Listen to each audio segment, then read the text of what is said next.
morning, church. I'm Ramona Lynn Bethley. I am a white female clergy person serving First United Methodist Church of Alexandria, and I am old enough to get free coffee at Kroger. We have one petition that was submitted. You can find it on the website. You can also find it on the guidebook app. If you will push those three little lines that are at the top corner, it'll say petitions, and you can click on it. The petition is called Love Our Neighbor, Immigrant Communities in the Louisiana Annual Conference. It was submitted by Reverend Ann Sutton and Reverend Drew Sutton. I'm not going to read the entire petition, but it recognizes the political harshness around immigration. It gives some very interesting statistics that I think you should read. And then it says, be it resolved, and here's the action that is being asked of this annual conference. Be it resolved that the United Methodists who call the space where they worship sanctuary should give prayerful consideration to what that can mean at this time. Be it resolved that churches and congregations be aware of immigrant communities in their neighborhoods and seek opportunities to be good neighbors. Be it resolved that the conference mission and mercy team provide one conference event to deepen our understanding of the immigration process and equip churches with vocabulary and tools to advocate for our neighbors. Be it resolved that the conference communications team feature 2 articles in the next conference year featuring ministries in the Louisiana Conference that welcome and support immigrants. Be it resolved that we will continue to pray for our government, that the spirit of justice and mercy might guide our national policies and actions, all of which should be grounded in due process and respect for the dignity of every child of God. The Petitions Committee sent this to Mission and Mercy, and it passed 5-0. So this, the petition came out of committee. It needs no second.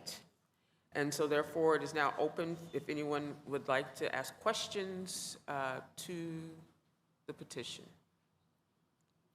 Okay, please make your way to the microphone. Robert May, male, laity, First United Methodist Church, Arcadia. I think it's all of them. With the definition of sanctuary in today's political climate, do we need a place of worship or a place to... Please speak into the microphone. We can't hear you. Do we mean a place of worship and safety in worship? Or are we talking about how sanctuaries have been used lately to go around federal and state laws? Can we ask the petition Yes, writers to... yeah, please come forward. Reverend Drew. Oh, Ann is here. Okay, I didn't see her. Yeah, identify yourself. Microphone 3. My intent was to use the word sanctuary. Please identify yourself. I'm Ann Sutton, white, female, rather aged, and happily retired. Okay. And I use the word sanctuary because that in our Methodist tradition is what we call our places of worship. Okay. Okay, thank you. All right. Where are we? Microphone 1. Identify yourself. Gary Lytle, Asbury United Methodist Church, Lafayette. I am a young adult, male, gay. My pronouns are he, him. The petition asks for the Communications Committee to put out information. Are we ensuring that that is also being provided in a Spanish translation so that it can reach those communities who, like my husband and the rest of my family, beyond him, they don't speak English. They would never be able to read that. Okay. That is an administrative question, and so Todd Ross Nagel is in the room. You can make your way to a microphone.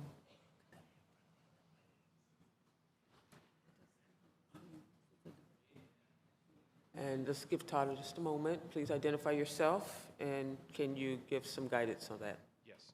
Todd Rossnagel, Director of Communications, white, male, adult. Absolutely. We can take this petition and translate it with our friends from United Methodist Communications. We'll get that translated not only into Spanish, but all of the languages that the connection has at its avail. Okay. Okay.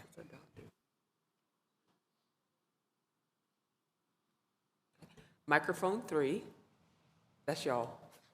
Yes, yeah. Yes, yeah.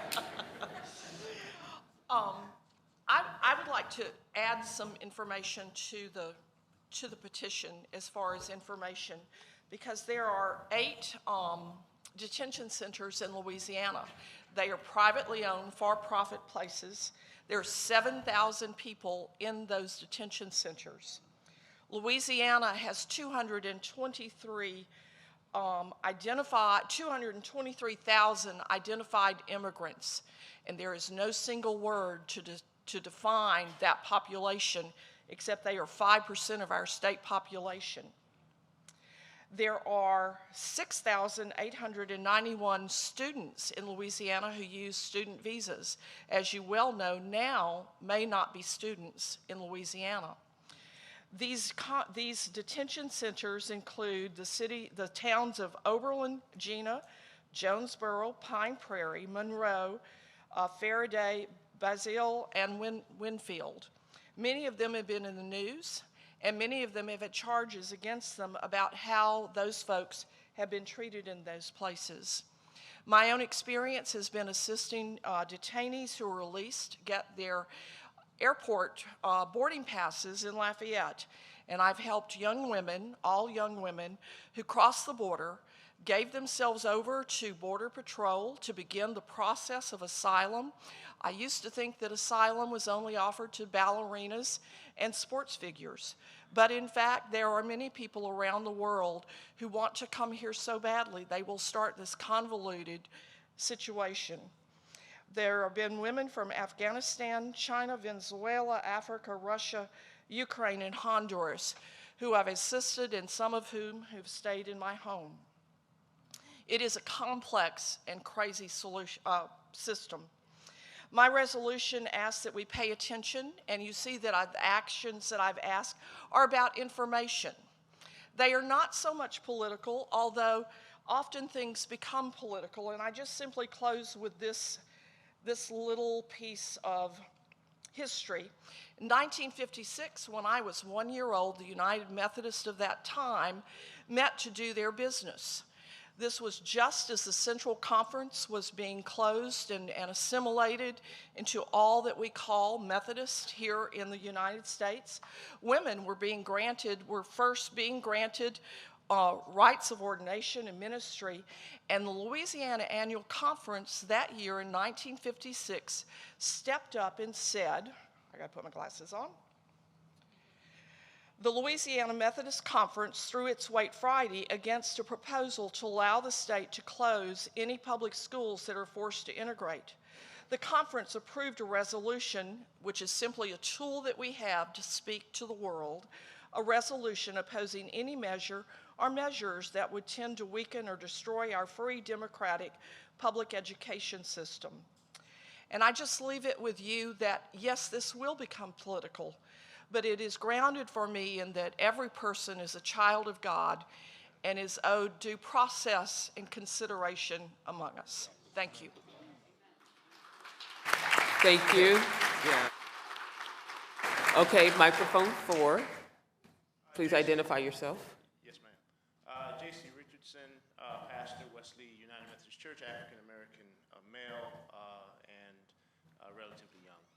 I want to stand in support of this petition, and as I stand, I hope to recommend to the conference, whoever wishes, to emphasize that what is going on now is nothing new, and to recommend that those who wish pick up the book called America for the Americans by Erica Lee. That is my verbal support of this petition, in addition to additional information so that we can understand the history of how this works. Thank you. Thank you. All right. Microphone 3, please identify yourself. Cyril Kirby Verrett, also known as Kirby Verrett, former tribal chairman of United Home Nation, pastor of Clanton Chapel in Dulac, Louisiana, and all I can say is, welcome to America. Welcome to Louisiana. Oh, okay, all right. Okay. Thank you very much. Thank you. Yeah, the mic is off, yes. Thank you so much. Somebody take his hat. I like that hat. All right, are we ready to, are you ready for the question before us on the resolution on immigration? All right, so this takes a majority vote. If you please prepare. If you approve this petition, and please raise your green card. We need a majority vote. Thank you very much. If you do not approve or oppose, please raise your red card. I'm not gonna be able to see in the dark, y'all. So I guess there's none. Rachel, come off the light. There you go. Okay. All right. Let's finish the red vote. The red cards. I don't see a red card. All right, the petition has been approved, and so the work that we need to pull this elephant in will begin.